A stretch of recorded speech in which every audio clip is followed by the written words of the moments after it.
భోగపురం వెళ్ళాక హైవే ఒక్కటే మెయిన్ అనుకుంటున్నారు. హ్మ్. హైవే కాదు. వెస్ట్‌లో పెట్టాలా? ఈస్ట్‌లో పెట్టాలా? నార్త్‌లో పెట్టాలా? సౌత్‌లో పెట్టాలనే దాని గురించి మేము ఒక మ్యాప్ తయారు చేసాం. ఇక్కడ ఎయిర్‌పోర్ట్ వేరు, భోగపురం ఊరు వేరు. హ్మ్.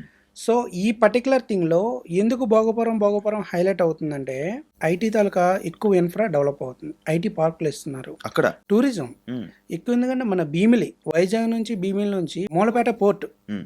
మూలపేట పోర్ట్ నుంచి మీకు కంటిన్యూగా కాకినాడ వరకు కోస్టల్ కారిడార్ అవుతుంది. హ్మ్. సో, ఫస్ట్ అది భోగపురం ఎయిర్‌పోర్ట్ కోసం హ్మ్.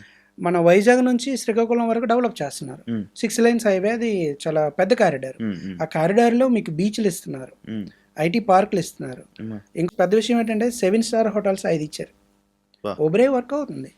హ్మ్. మేఫైర్ వర్క్ అవుతుంది. సో, అలాంటి ప్లేస్‌లో కస్టమర్‌కి 2 అవర్స్ మేము విజిట్ చేస్తాం. వెంచర్ చూపించను ఎక్కడ ఉందో.